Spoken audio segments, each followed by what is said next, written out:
Then you have to remember the sexual side of Vietnam, which a lot of people don't notice. The Hearst newspapers notice it, of course. Yes, they're into sex on anything. I mean, you check the wishing well or the sewing patterns, and there's a little something in there. But they're always afraid of pulling out. That's their big problem, you know? Pull out doesn't sound manly to me, Bill. I'd say leave it in there and let's get the job done. Because that is, after all, what we're doing to that country, right? Yeah.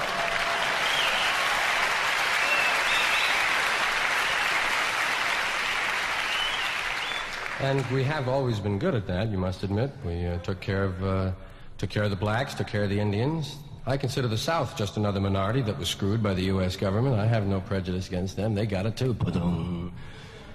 We really gave the Indians a fast trip across the continent. You notice that? They were having a little cookout in Massachusetts. Bunch of boats came up, man. Hey, you mind moving over, guys? Bring in the stuff. Would you move over? Would you mind bringing the stuff, man? Would you move over, man? Bring in the stuff. Come on, man. Move it over. Would you mind over 4 mountain ranges?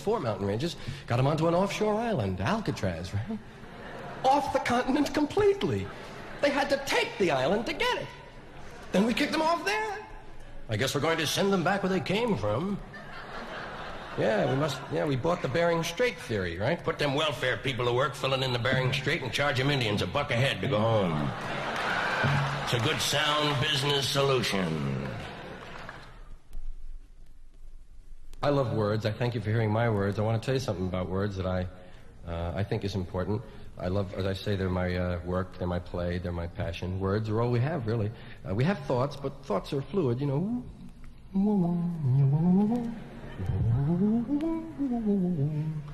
And then we assign a word to a thought, and we're stuck with that word for that thought. So be careful with words. I like to think, the same words, you know, that hurt can heal. It's a matter of how you pick them. There are some people that aren't into all the words. There are some people that would have you not use certain words. Yeah, there are 400,000 words in the English language, and there are 7 of them you can't say on television. What a ratio that is. 399,993 to 7. They must really be bad. They'd have to be outrageous to be separated from a group that large. All of you over here, you 7. Bad word. That's what they told us they were, remember? That's a bad word. No bad words. Bad thoughts. Bad intentions. And words. You know the 7, don't you, that you can't say on television? Shit, piss, fuck, cunt, cocksucker, motherfucker, and tits, huh?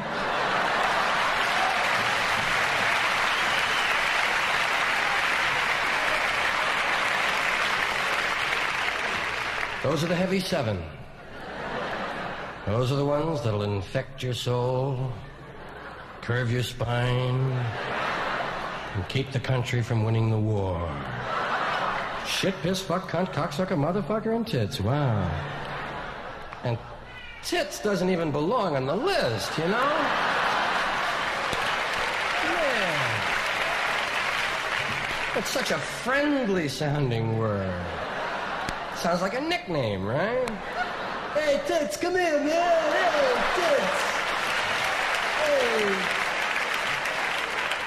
Hey, tits, me toots. Toots, tits, man. Sounds like a snack, doesn't it, huh? Yeah. Yes, I know, it is, right, a snack. But I don't mean your sexist snack. I mean new Nabisco tits. The new cheese tits.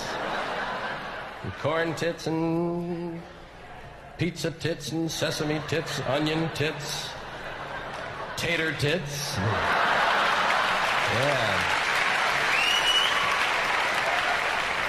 Bet you can't eat just one. That's true, I usually switch off. But I mean, that word does not belong on the list. Actually, none of the words belong on the list, but you can understand why some of them are there. I mean, I'm not completely insensitive to people's feelings. You know, I can dig why some of those words got on the list. Like cocksucker and motherfucker, those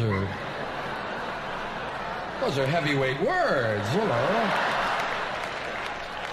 There's a lot going on there, man. Besides the literal translation and the emotional feeling, I mean, they're just busy words. There's a lot of syllables to contend with.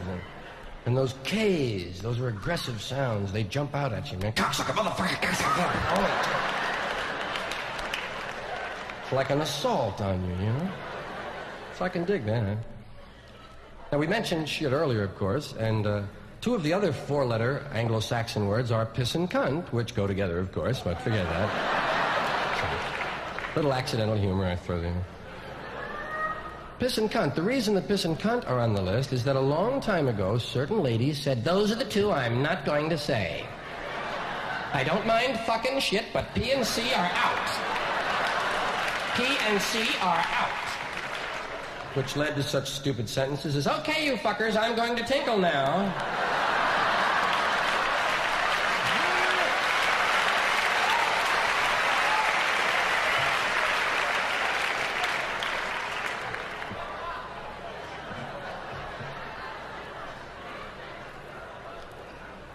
And of course, the word fuck.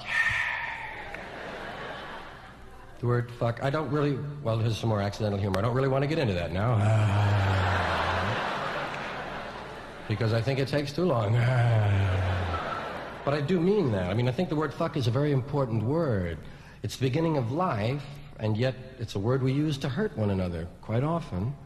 And people much wiser than I have said, I'd rather have my son watch a film with two people making love than two people trying to kill one another. And I, of course, can agree. It's a great sentiment. I wish I knew who said it first, and I agree with that. But I'd like to take it a step further.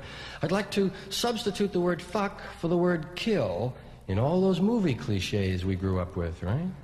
Okay, Sheriff, we're gonna fuck you now.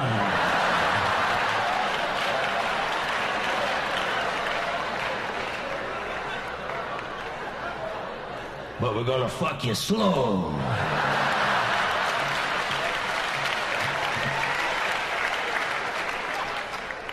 So maybe next year I'll have a whole fucking rap on that word. I hope so. There are two-way words. Those are the 7 you can never say on television. Under any circumstances, you just cannot say them. Ever, ever, ever, not even clinically. You cannot weave them in on the panel with Doc and Ed and Johnny. I mean, it's just impossible. Forget those 7. They're out. But there are some two-way words, those double-meaning words. Remember the ones you giggled at in 6th grade? And the cock crowed 3 times. Hey, the cock crowed 3 times. Hey, it's in the Bible. There are some two-way words, like it's okay for Kurt Gowdy to say, Roberto Clemente has 2 balls on him. But he can't say, I think he hurt his balls on that play, Tony, don't you? He's holding them. He must have hurt them, by God.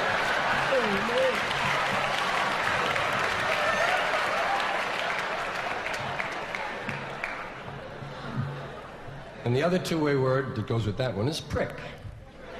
It's okay if it happens to your finger. Yes, you can prick your finger, but don't finger your prick. No, no.